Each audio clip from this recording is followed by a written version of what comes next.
자, 일단 보면 첫 번째 문제가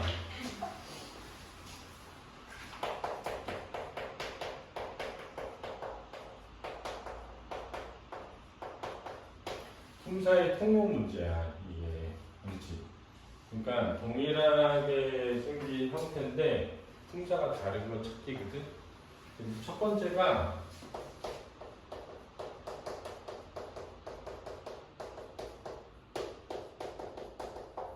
이게 원래 시험에 많이 나오거든. 의존명사와 조사 문제. 얘는 형태로 구별이 가능해.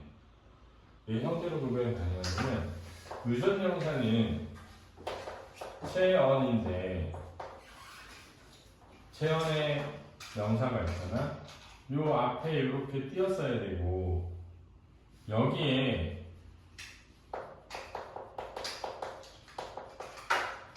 관형어가 와야 돼. 그렇지? 근데 관형어는 관형사가 관형어가 될 수 있고 그 다음에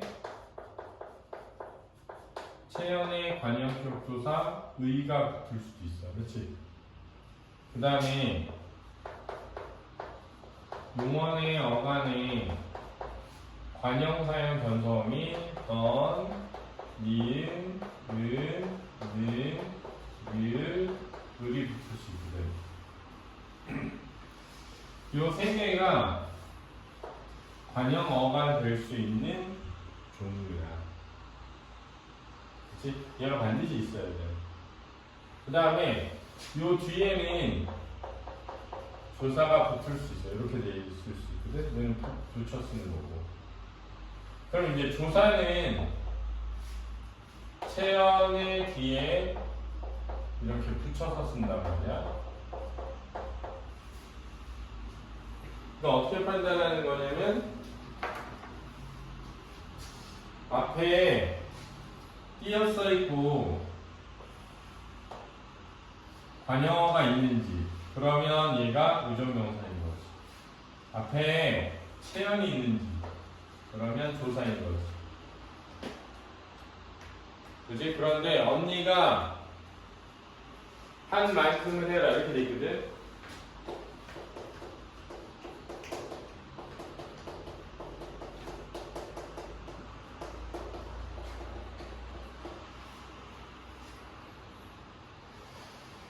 이제 내가 사전에서 단어를 찾는다고 생각하면 언니란 단어가 있어. 언니란 단어 있거든. 이 뒤에 붙어있는 애가 조사야.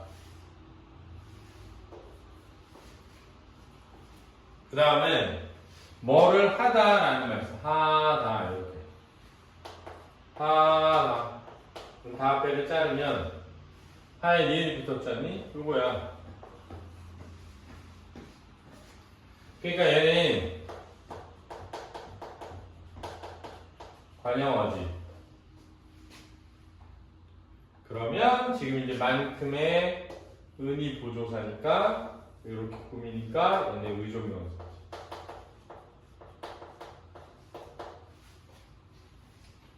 근데 이제 그 뒤에 보면 그는 나만큼 정이 많다. 이렇게 돼 있거든. 사전에서 단어를 찾는다고 치면 그라는 단어가 있어. 3인칭 대명사거든. 남는 건 조사지.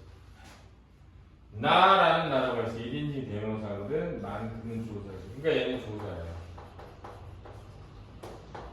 체한대 이렇게 풀면 돼. 그렇지? 두 번째는 수관형사와 수사를 구별하는 방법이야. 이게 어떻게 구별하는 거냐면 수관형사는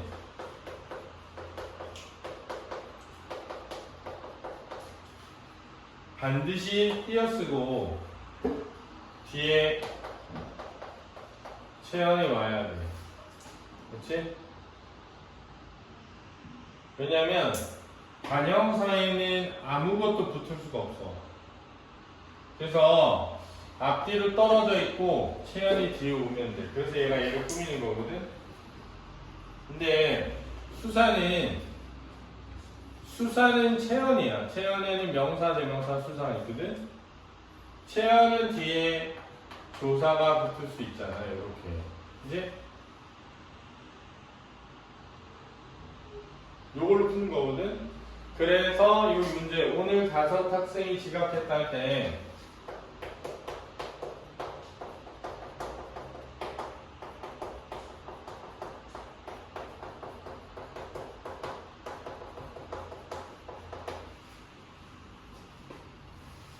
다섯이라는 말이 학생을 꾸미는데 뒤에 아무것도 붙어있지 않고 이렇게 떨어져 있잖아.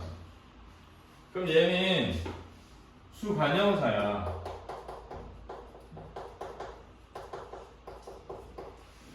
근데 이걸 그냥 관형사라고 해도 돼요. 그렇지? 그 밑에는 지각한 학생이 5이나 되었다 이랬거든.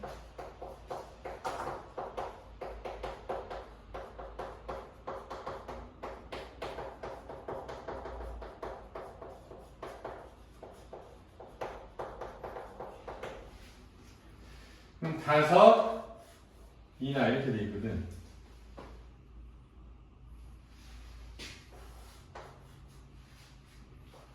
그러면 얘는 채연이니까 뒤에 조사가 붙어 있을 수 있고, 그래서 얘는 수사야. 그래서 앞에 있는 애는 관형사라고 써야 되는 거야.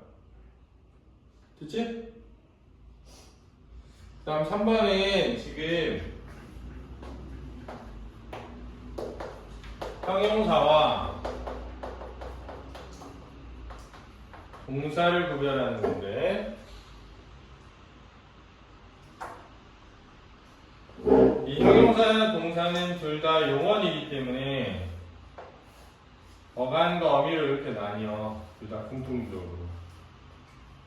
이럴 때 어간은 형태가 변하지 않는 부분, 활용되지 않는 부분이고, 어미는 형태가 활용되는 부분인데,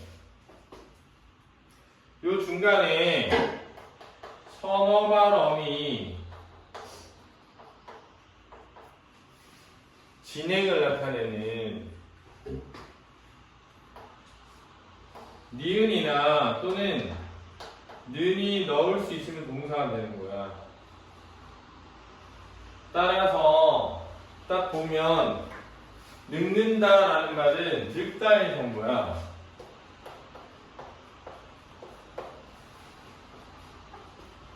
그러면 여기 니은이 못 들어가니까 는이 넣어야 되지 않니? 그러니까 늙는다가 되면 동사고 안 되면 형용사야. 따라서 여기 보면 빨리 늙는다라고 이미 돼 있으니까 앞에 게 동사지. 됐니? 그래서 답은 조사, 관형사, 동사 이렇게 되는 거야. 하나만 더 알려주면 여기에서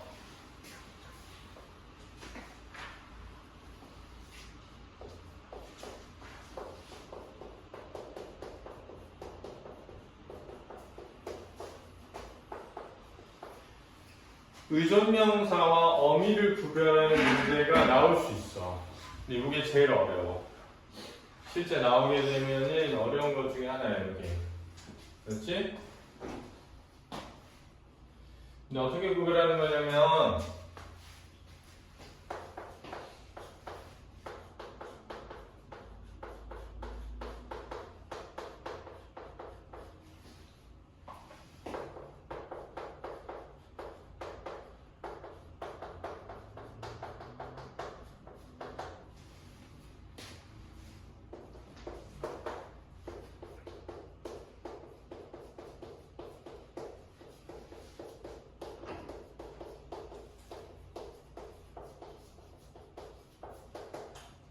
사실 형태적으로 보면 요렇게 돼 있으면 어미고 요렇게 돼 있으면 의존명사야.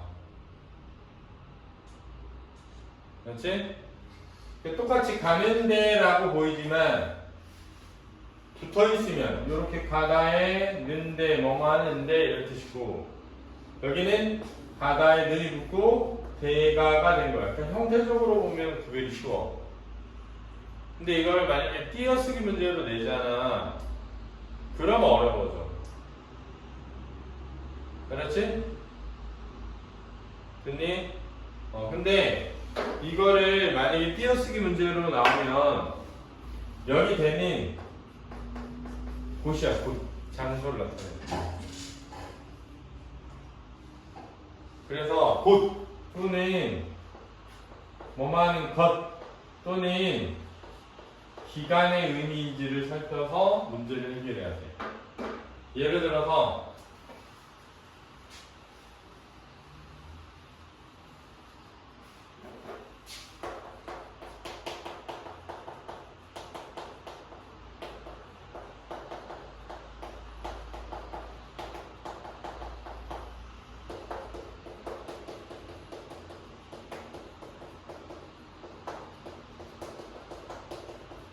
이게 두 개의 문제가 나오면 얘는 띄었어야 돼. 왜냐면 얘는 음절명사.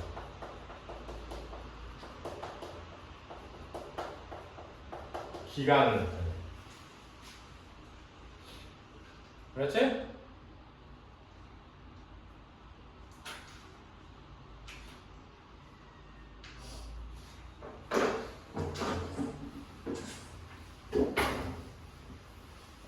그 다음에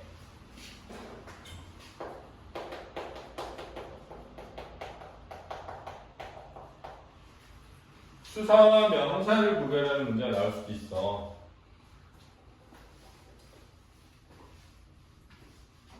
그렇지? 예를 들어서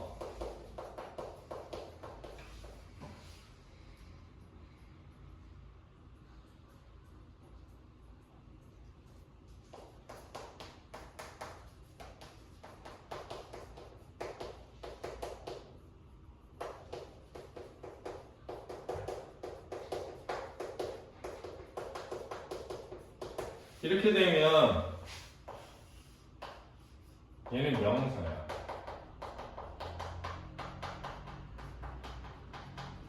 큰아들이라는 말의 명사야. 숫자를 쓴 게 아니라는 거야. 그치?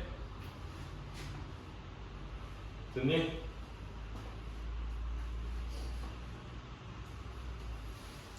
이런 것도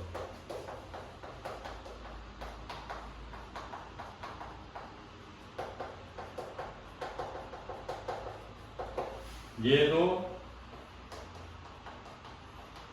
명사야. 왜냐면 의견을 쓴 게 아니야. 그렇지?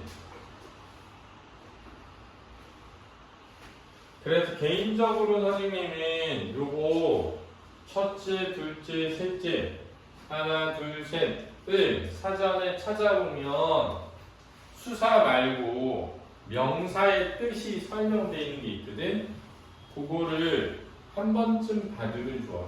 아, 이런 의미로 쓸 때는 명사구나. 예문이 있단 말이야. 네이버에 쳐보면. 그래서 검색을 해보고 확인을 해봐요. 알았지? 넘겨볼까?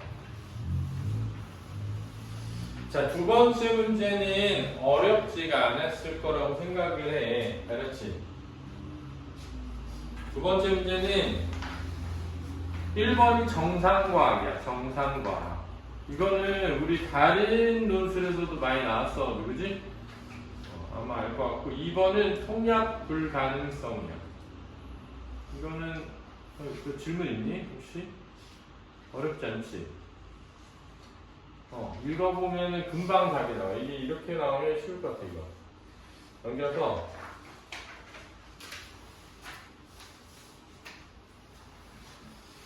자, 3번은 지금 인용된 고사 속 인물은 호해야. 호해. 그 내용은 왼쪽 편 밑에 있거든. 진나라를 망한 자 호가 아니요 그의 자식 호해임을 눈으로 보지 못하고 죽었으니 오히려 행복이라 하겠습니다. 이렇게 나와 있잖아. 거기 나오는 호해가 이름이야. 틀렸니 혹시? 김도훈 틀렸어? 너 뭐 썼어? 진시황. 진시황. 아니 사람 이름인지 몰랐어. 아니 근데 그의 자식 호해임을 이렇게 돼 있잖아. 그의 자식 호해임을 보여?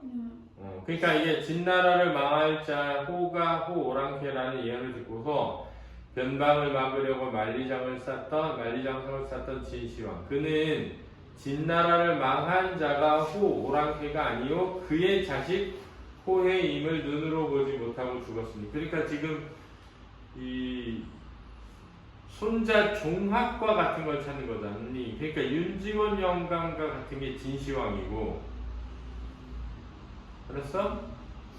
자식은 호해인 거야. 알았니? 그래서 호해가 답이다. 그 다음 이제 알아야 되는 건데, 이게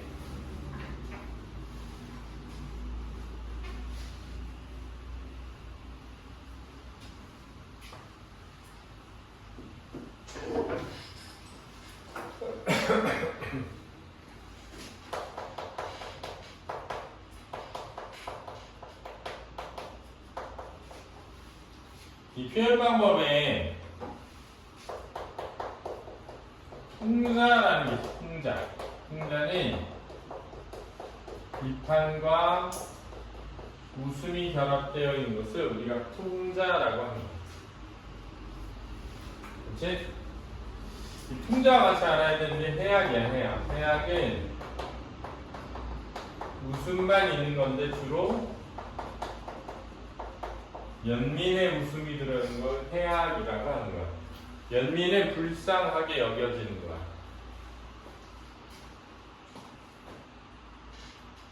그렇지? 그 다음에 반어라는 거. 반어는 표현과 의도 간에 모순 관계가 있는 것을 반어라고 하는 거야. 그 다음에 역설이라는 게 있죠. 역설. 역설은 표현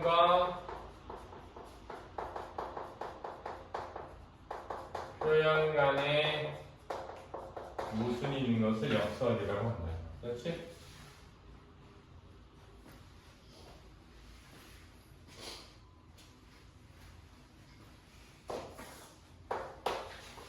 지금 이 문제는 이 소설은 사회나 인물의 부정적인 면을 비웃으면서 비판하는, 여기 있잖아. 비웃으면서 웃음, 비판. 그래서 답은 풍자인 거야. 일반적으로 풍자는 부조리한 사회현상이나 인간의 잘못을 폭로하거나 바로잡으려는 목적을 지닌다. 이게 맞는 거고. 그 다음 밑에 가서 최만식의 또 다른 소설 치승이나 현진건의 운수 좋은 날처럼 제목 자체가 어떤 의미를 지니고 있는가라고 했는데, 일제강점기를 태평천하라고 했으니까 반대로 말했잖니? 그러니까 반어가 되는 거야. 됐지? 의도와 표현이 모순되어 있는 거죠. 그래서 이걸 반어라고 한다. 왜냐면 운수 좋은 날이라는 제목인데 운수 진짜 나쁜 날이거든. 운수 나쁜 날을 운수 좋은 날이라고 표현했으니까 반어가 쓰인 거지. 됐니? 넘겨서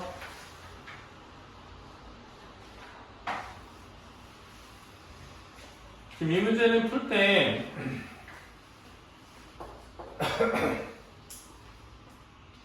지금 제시문이 있고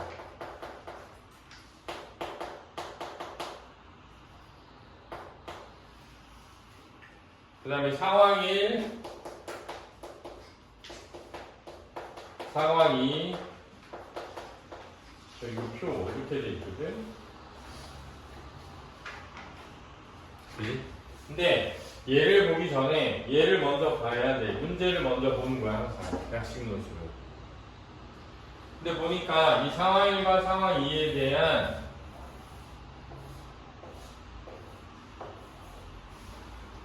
이제 내용을 정리한 거야. 근데 딱 보면 여기가 똑같고 여기가 똑같아 지금. 여기는 다르고. 물론 얘네 둘이 그지? 이게 같을 순 있어. 그렇지 않니? 그러니까 다 보긴 해야 돼. 근데 일단은 요렇게 문제가 돼 있고, 그럼 우리는 호혜성 측면이 뭔지 요거 있는 부분, 그 다음에 신뢰 측면이 있는 부분, 네트워크가 있는 부분, 이 부분에서 요거가 어떤 차이가 있는지, 이 둘 간의 차이점을 정확히 제시문에서 파악한 다음에 상황 1, 2에 적용하면 되는 거지. 그렇지? 그래서 제시문을 가면 두 번째 문단의 호혜성은 이렇게 돼 있어. 모두에게 이익이 되는 방향으로 문제를 해결하고자 하는 경향성으로 균형적 호혜성과 일반화된 호혜성이 있다. 그럼 이제 여기 중요하지? 왜냐면 지금 이게 답이니까, 그지? 균형적 호혜성은 특정한 보상을 동시에 주고받을 것을 요구하는 것으로 상호간 합의가 쉽게 이루어지기 어렵다. 이에 비해 일반화된 호혜성은 내가 상대방에게 베푼 호의가 지금 당장 나에게 이익으로 돌아오지 않더라도 지속적 교환 관계를 통해 미래의 보상을 받을 수 있다는 상호 기대를 전제로 한다. 그러니까 결론은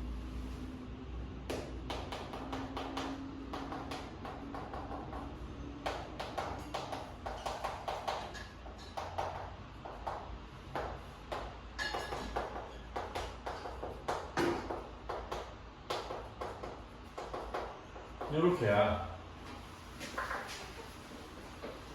그지? 물론 뒤에 있는 뭐 어렵다 이런 거에 꽂히면 안 돼요. 이 둘의 가장 큰 차이는 하나는 동시에 하나는 미래야. 그지?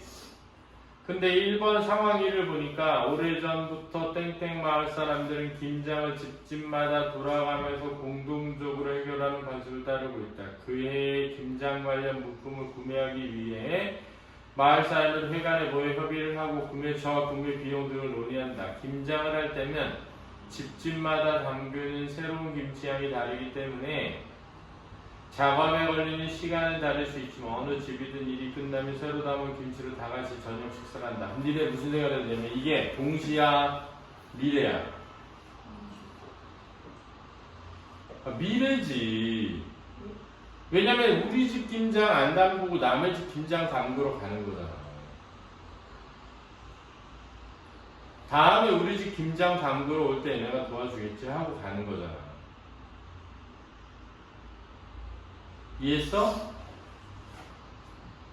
이걸 이해되니까 봐봐. 내가 야 김장 담그는데 동시에 모든 사람이 자기 걸 다 담그는 게 아니라 이게 어느 집이든 집집마다 돌아가면서 여기가 중요한 거야.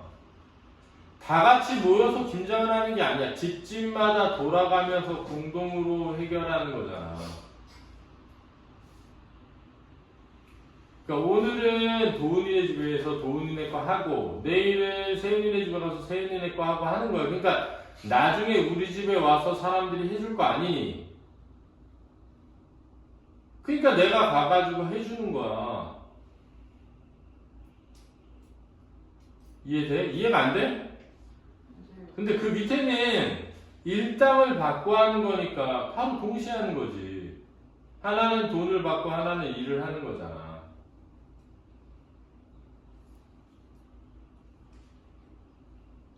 이해했어? 그러니까 요게, 야, 이게 어려운 문제 아닌 것 같은데. 이거 어려운 문제 아닌 것 같아. 그렇지. 그러니까 여기에 지금 집집마다 돌아가면서 라는 부분을 잘 이해해야 돼. 그러니까 내가 구청에서 돈을 받고 거기 가서 일을 하는 거니까 결론적으로는 일을 하면서 마치는 날 순간 바로 돈을 받거든. 그러니까 동시성이지. 나중에 내가 구청에서 돈을 받지 않고 나중에 우리 마을 뭐 수해 입었을 때 와서 더 이런 게 아니잖아. 그 다음 이제 신뢰 측면인 그 오랫동안 알고 지낸 사이는 두터운 거, 짧은 기간 만났을 때 얇은 신뢰니까 위에 게 두터운 거고 밑에 게 얇은 거 맞지, 그지?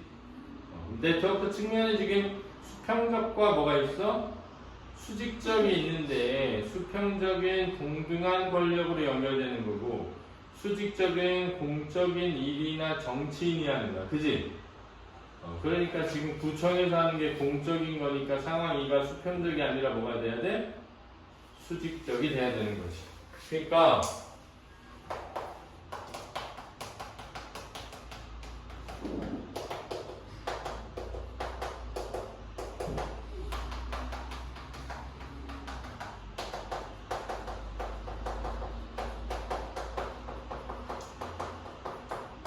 이걸 보고 알았니?